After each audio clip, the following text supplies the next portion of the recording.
Now, I even heard that starting January 1st, the owner-occupant, they don't get 1099, but investors that they are going through this, they will get 1099. What's 1099? Oh, 1099, I'm sorry. 1099 is just you get taxed. That means you just earned $30,000 that year. Because bank wants to show that they lost that $30,000. And they're going to make you, so you show that you earned that $30,000 more. If you earn normally $50,000, $60,000 at your work, now that year you just made 80 grand. Okay? Now, here's the thing. If you go through the paperwork, if the people that they go through the short sale, they basically will take the same paperwork, send it to the IRS with this 1099, and IRS will understand this. This is not actual earned money. Okay, the IRS understands that this is coming from the bank. You haven't earned this, so what they do, they just scratch it off normally, okay, 99% of the time. But here's my point. This is all good and dandy for the seller and the bank. You're my client, we are buying this property. Is this a good deal? Don't all raise your hand all once. Is this a good deal? No. I can walk in any house and talk them $5,000 down. This is not a good deal. This is headache. Okay, I had 3 short sale deal. One, it closed 8.5 months. No, I'm sorry. One closed 8.5 weeks.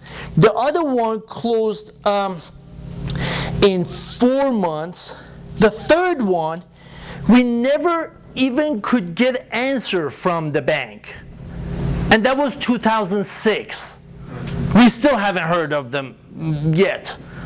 Because they don't want to let go of the homeowner. So they're gonna be as stingy as possible on the short sale.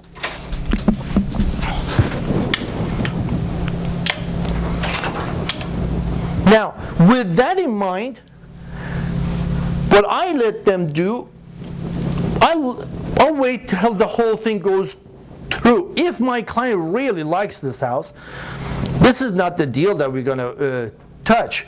We will let them to go through the trustee sale. After the trustee sale, 2 things will happen. Oh, sorry. Now, if this loan is a conventional loan, it will become REO. That is the type of property that the bank has to call their associate realtor, and they will sell that property themselves. Now, at that time, when the bank has that property in his hand, the title is changed. The homeowner is gone, the title is changed, bank has that property. Do you think bank is willing to make better deals than $195? I see some heads now turning, okay? Now that is the time that I would like to purchase that property at $175. That is the one that I will wait. Now my client just bought a house that's worth $200,000. We bought it at $175. That's a deal. That's a good deal. Now, if the loan is a conventional, the bank has to liquidate them themselves. If it's not a conventional loan, bank actually has to send that property to FHA. Will turn the property to FHA. FHA is is an insurance for that loan. Bank will turn that property to FHA, and FHA gives banks money back, and banks goes to their merry way, and FHA turns that to Department of the HUD, and HUD will liquidate that property. So in overall, where you get the good deal to purchase a good deal on a property, either on REO, in HUD, or in pre-foreclosure. These three are the ones that you're going to be getting better deals on it.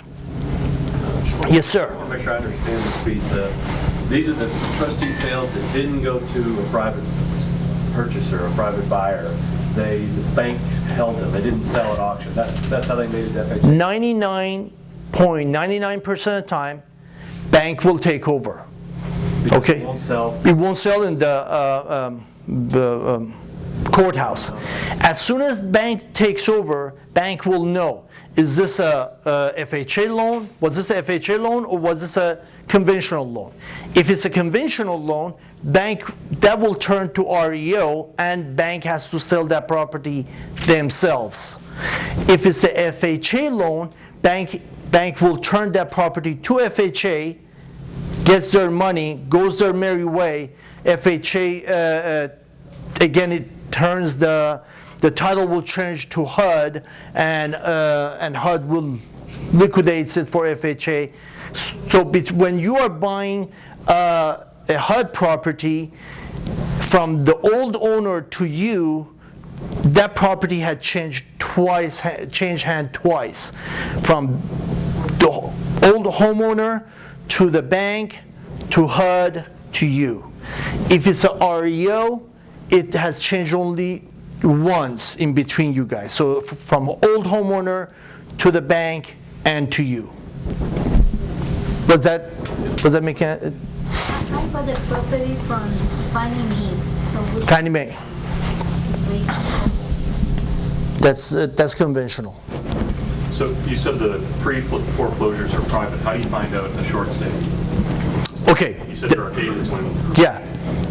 Somebody wants to sell the property because they're going through the foreclosure, and that's the time that you basically evaluate the property. Just the next segment, we're going to show that.